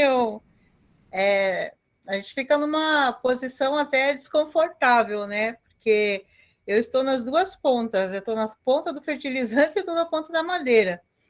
Mas, além de outros produtos, né, que a gente recebe, como porto mesmo.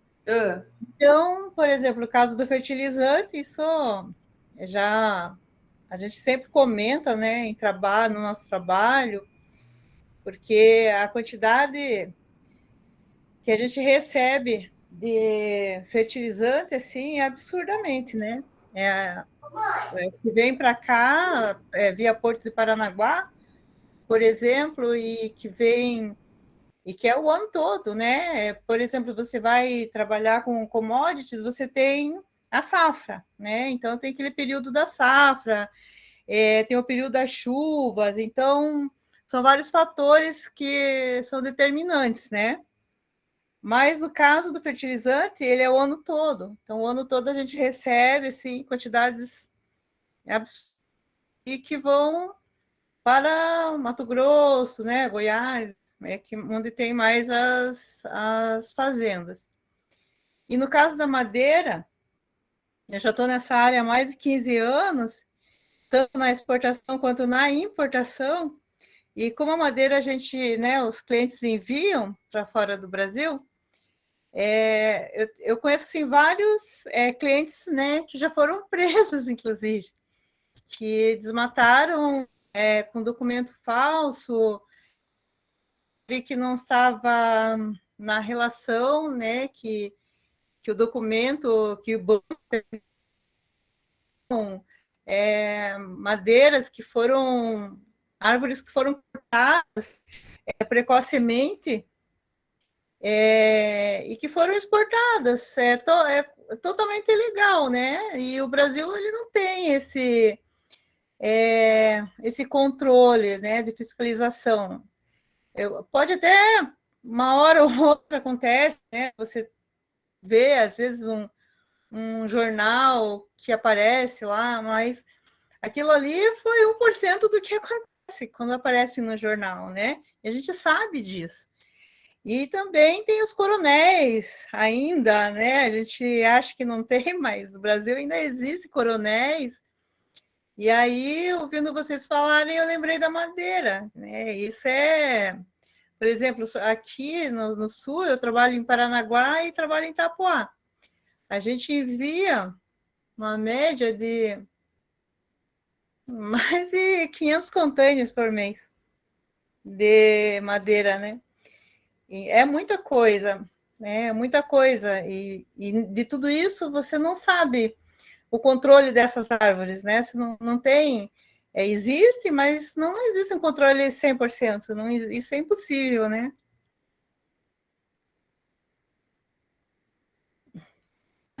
Foi ótimo exemplo, viu? Você trazer essa discussão da madeira também. Muito bom.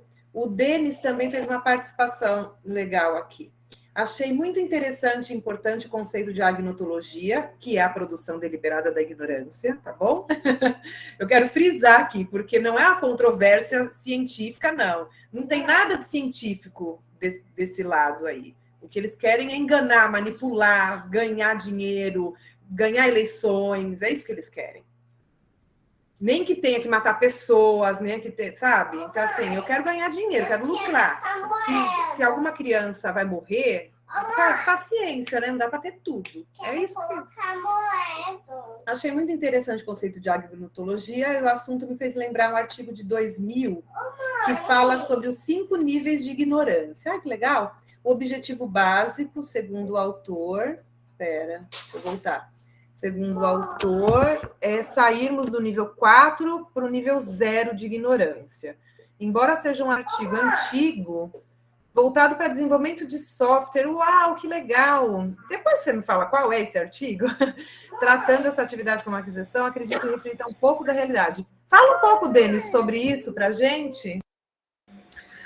Oi, professora Silvia. Bom, eu tenho o link aqui, eu resgatei, eu lembrei desse artigo, fazia muito tempo que eu tinha lido, na época do mestrado ainda, aí eu resgatei, eu tenho o link aqui, caso alguém tenha interesse.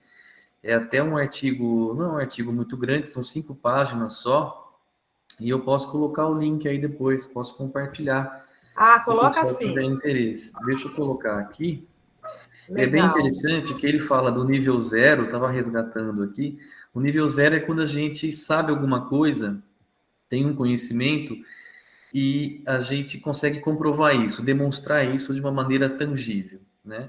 Aí o nível 1 é quando a gente não sabe alguma coisa, mas a gente tem ciência disso. Por exemplo, eu não sei falar russo, mas eu tenho ciência disso e eu sei as formas de buscar isso.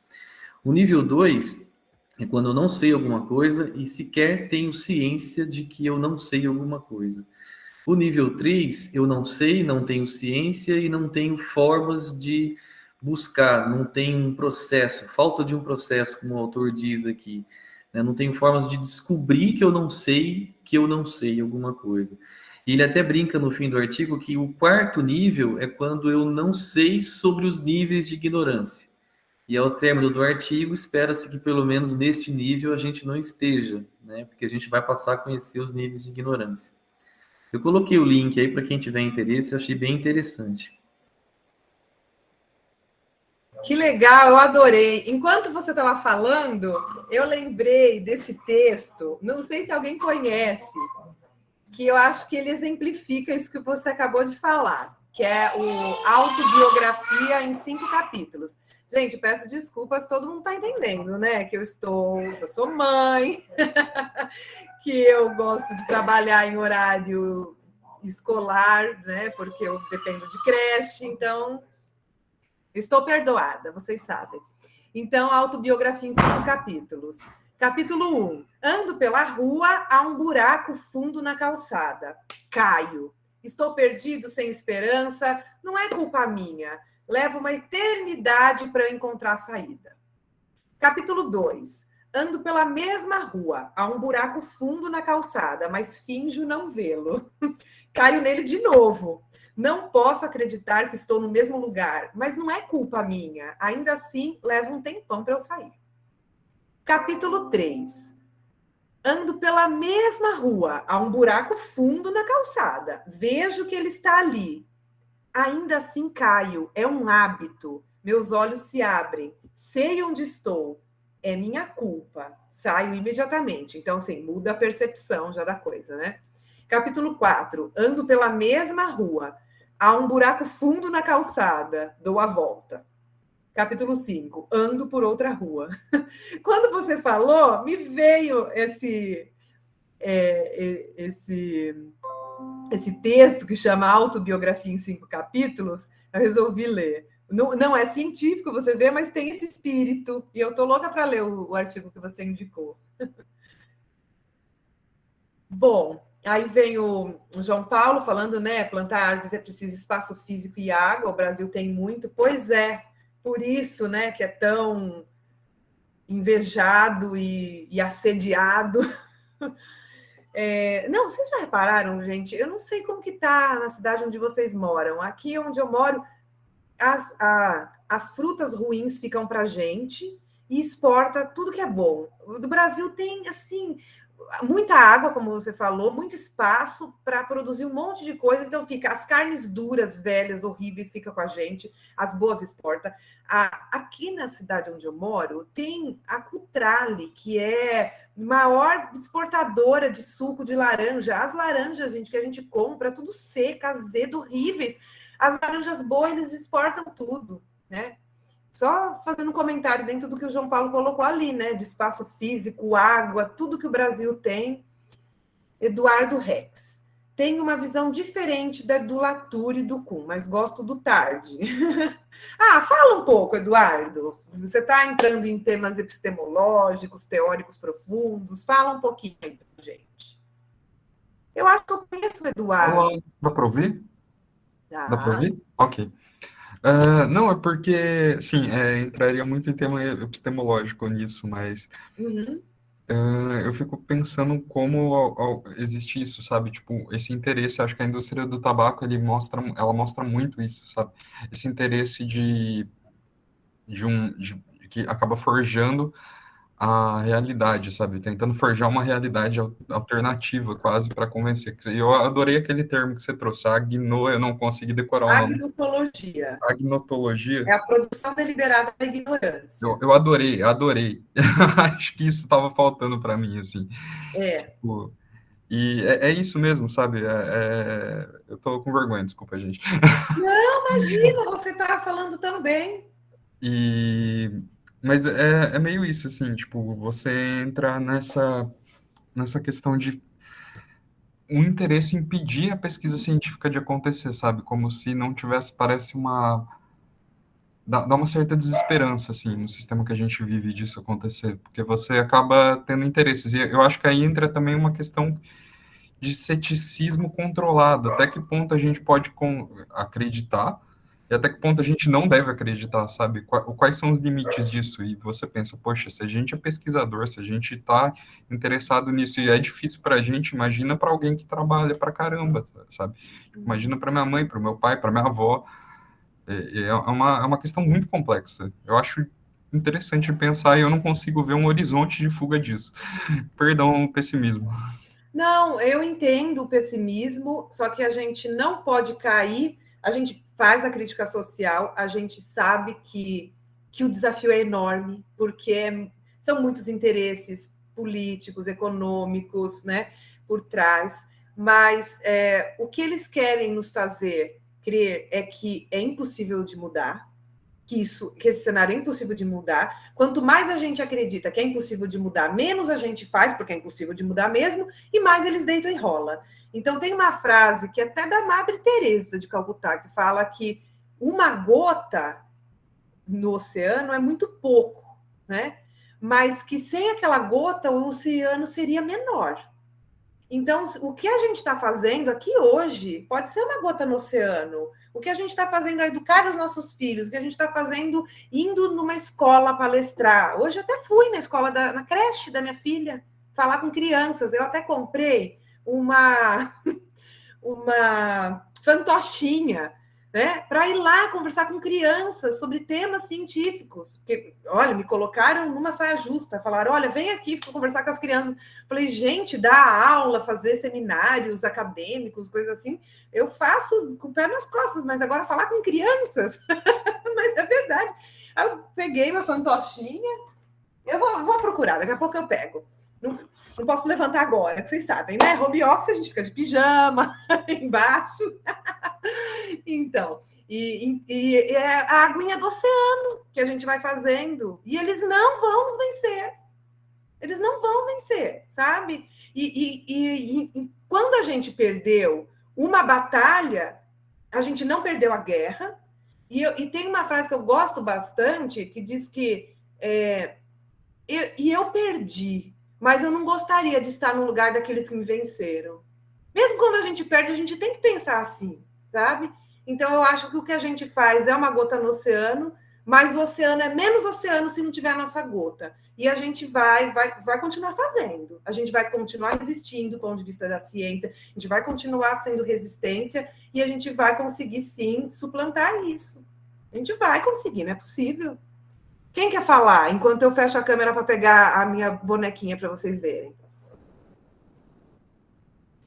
Vamos, gente.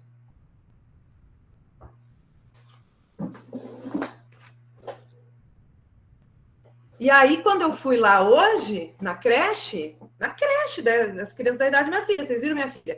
Eu pensei, gente, a sociedade toda deveria se apropriar das escolas, da educação das crianças e tudo. Oi, gente! Olha o nome dela, Matilda! Então, acho que todos nós deveríamos contribuir de alguma maneira com a educação, sabe? Porque se a gente alterar o sistema, pensar na educação de base, tudo, para a gente mudar a realidade, a gente não vai, né? O Eduardo, eu acho que alguém tinha levantado também a mão. Se levantou, por favor, me perdoe. Já também.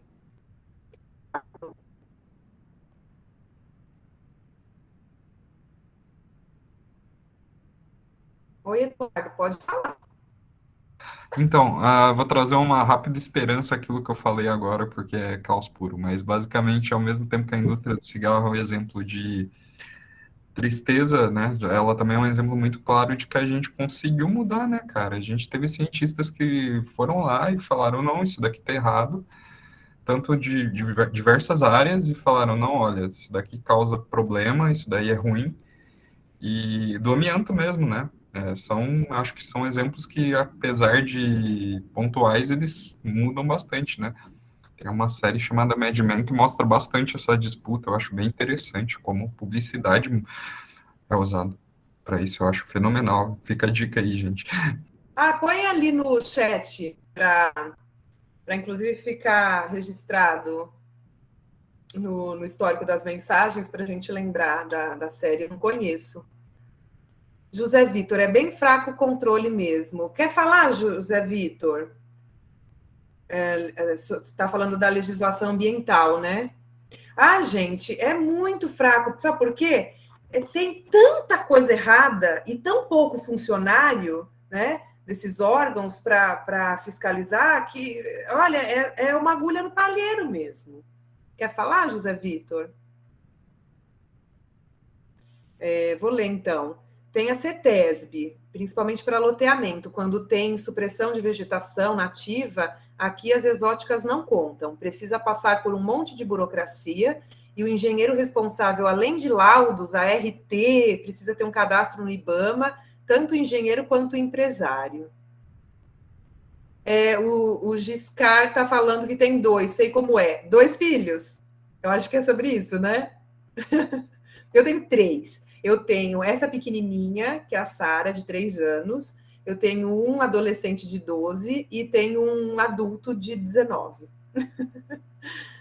Para todos os gostos. José Vitor, na minha opinião, controle no corte só das nativas é muito pouco, das árvores, né? O João Paulo, mesmo 1% de água doce disponível, planeta 97, água salgada, 2% de geleira e 1%. Verdade, né? Tem vários dados aqui do João Paulo. E o nome da série, Mad Men. José Vitor, estou sem som. Tá bom, tudo bem. E o Giscard disse que é 2 rebentinhos mesmo que ele tem. Gente, e quem mais quer falar, comentar alguma coisa, mais algum insight, mais algum desabafo que vocês queiram? Está aberto para vocês. Se não, eu vou colocar uma música. Quem já estudou comigo sabe que eu sempre faço momento de expressão artística e cultural no início da aula, né? Sempre. Toda aula eu abro com expressão artística e cultural. Mas como aqui não era a minha casa, né? Eu fiquei assim, sem graça. Primeiro que a Marcela foi super gente boa de deixar trazer para cá para o Meet. Vocês sabem que seria totalmente diferente a aula, eu lá no cercadinho, e vocês fizeram a aula super rica, né? A gente fez várias discussões, trocamos. Eu aprendi com vocês aprenderam comigo, vocês aprenderam com os colegas entre si, né? E aí a Marcela foi super gente boa e eu acabei não abrindo a aula com um momento de expressão. Mas eu vou fechar. Vamos ver o que a Maria Luísa está falando primeiro. A época do rompimento da barragem Mariana, eu estudava lá, morava em Ouro Preto, pude acompanhar bem a rotina e os desdobramentos. Em um semestre passado, tive contato com a Gabriela Marcúrio, mestranda da Antropologia Social, que estuda uma das comunidades atingidas pelo desastre. e toda a movimentação na transformação. Olha, fala um pouco, Maria Luísa, para a gente. Eu vou abrir o seu link, sim, mas fala um pouquinho para nós. Então, a Gabriela, ela estuda o pessoal de Paracatu de Baixo, né, que é uma das comunidades que foi atingida pelo rompimento da barreira lá em Mariana, né, e como o Renato comentou, né, que pôde acompanhar também, naquela época eu também podia acompanhar um pouquinho, mas o meu lado era de quem estava no movimento social, quem estava estudando, né, então foi um pouquinho diferente, mas também como moradora da cidade, que realmente esse debate era muito presente, né, da Vale ir embora, da Vale ficar, tinha o pessoal que estava sofrendo, né, com todo esse desdobramento, porque uma das coisas que a Gabriela traz e que me remeteu muito a essa época foi justamente da questão da convivência. A comunidade era mesmo como uma família, né? As pessoas, não só vidas se perderam, né? Mas também as memórias se perderam. E uma das ações feitas foi de alugar casas para essas pessoas que perderam suas casas, né? Só que essas pessoas não moravam mais próximas umas das outras, então também esses laços foram se quebrando, né? Se afastando, e é muito interessante, triste, mas interessante também analisar tudo isso, né? Sim, sem dúvida. Tem muitas pessoas que olham assim.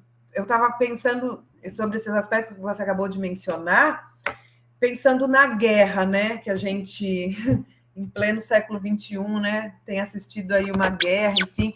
Aí o pessoal pensa apenas do ponto de vista econômico e assim assado, né? E reconstruir a cidade, enfim. Tem muita gente que, numa situação de guerra, sai do país, não volta mais, né? Perde os laços comunitários, os laços parentais, enfim.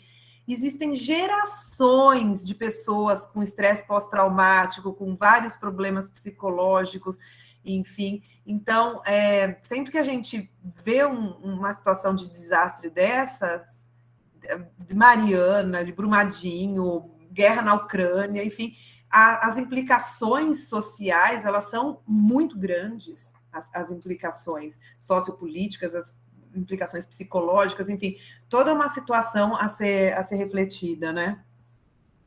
Legal, aqui no chat acabou. Quem mais que quer falar um pouco? Compartilhar com a gente. É isso? Pessoal, então eu vou colocar uma música aqui para a gente não cortar os pulsos, né? Mas não é isso que eu queria. Eu estou colocando. Tá certo. Não, acho que agora vai. Consegui. Espera aí que eu vou compartilhar com vocês. Então, para a gente não cortar os pulsos, né? A gente diminuir a ansiedade, porque a gente tem que fazer a crítica social, mas a gente tem que estar bem mentalmente também, né? Para viver. A gente tem aí uma vida para viver. E aí eu não gosto de fazer as críticas sociais, enfim, levar a desesperança, né? Que eu já deixei bem claro para vocês, que a gente não pode ficar naquelas de que as coisas não vão mudar, que é assim mesmo, as coisas são difíceis, e também não aguçar a ansiedade, que já está grande, né? Principalmente com esse período de pandemia. Eu acho que a gente sofreu bastante, ainda está sofrendo bastante com isso. Tem pessoas que estão com transtorno de ansiedade, tudo por isso, por conta de todo esse período difícil da pandemia. E aí eu vou fechar com... Me ocorreu agora, não tinha planejado nada disso. Eu nem sabia se eu ia colocar alguma música, mas senti que eu preciso colocar, para a gente fechar alegre, né? Então eu vou colocar um forró, que eu tenho quase certeza que ou ninguém, ou quase ninguém conhece. Não sei se vocês já ouviram falar nesse artista, Flávio José. Eu conheci esse forró. Audrey, você conhece? Não acredito. Olha aí, Audrey conhece. Da onde que você conhece?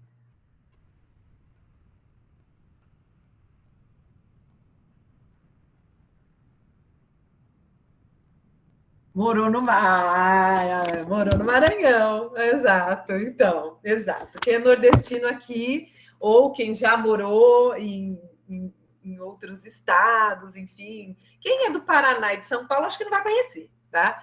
Eu conheci esse forró quando eu fui fazer uma viagem para uma cidadezinha do semiárido da Bahia, chamada Pintadas, uma cidade bem pequenininha, lá na região de Feira de Santana. Conheço como boa paraibana. Olha lá, a Gabriela conhece também. Ah, você é aluna do Sidoval, claro que você vai conhecer.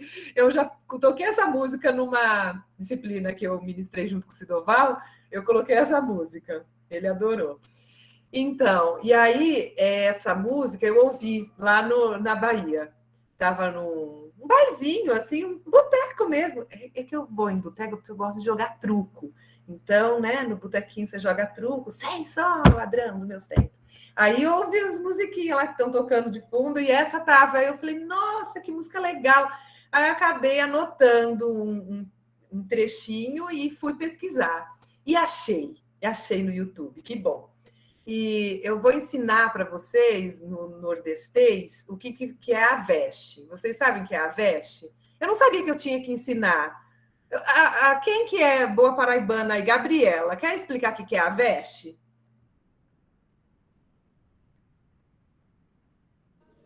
Professora. Não quer. Explicar o que é ser avexado.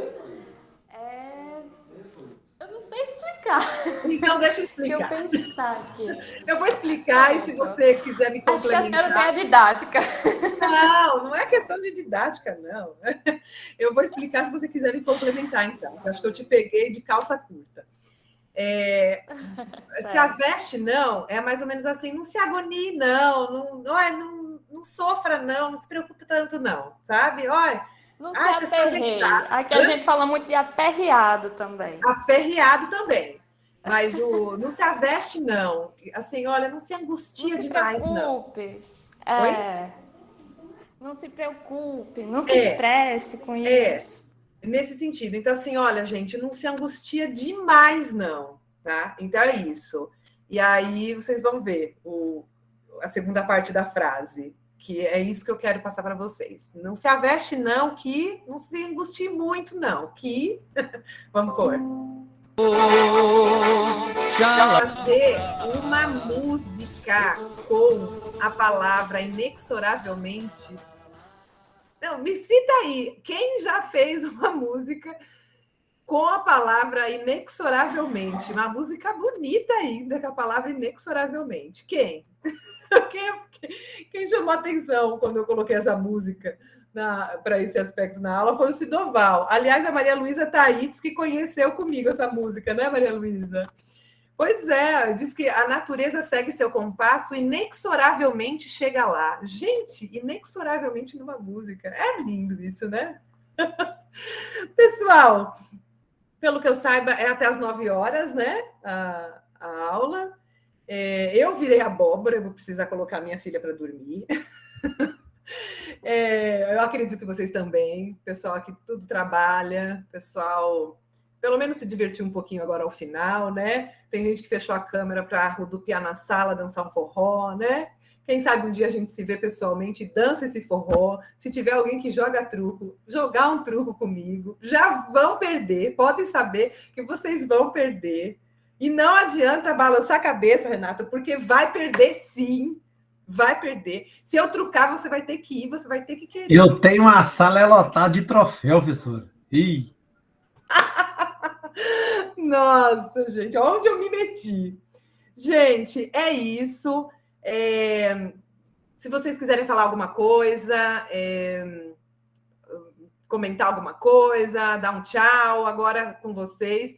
Da minha parte, foi super legal estar aqui com vocês hoje, adorei conhecer quem eu não conhecia, fazer essa troca aqui com vocês. Obrigada a Marcela por permitir que a gente viesse para cá, todo mundo do Cercadinho, e foi bem legal, tá bom? Adorei a troca com vocês, amei muito. Querem falar alguma coisa?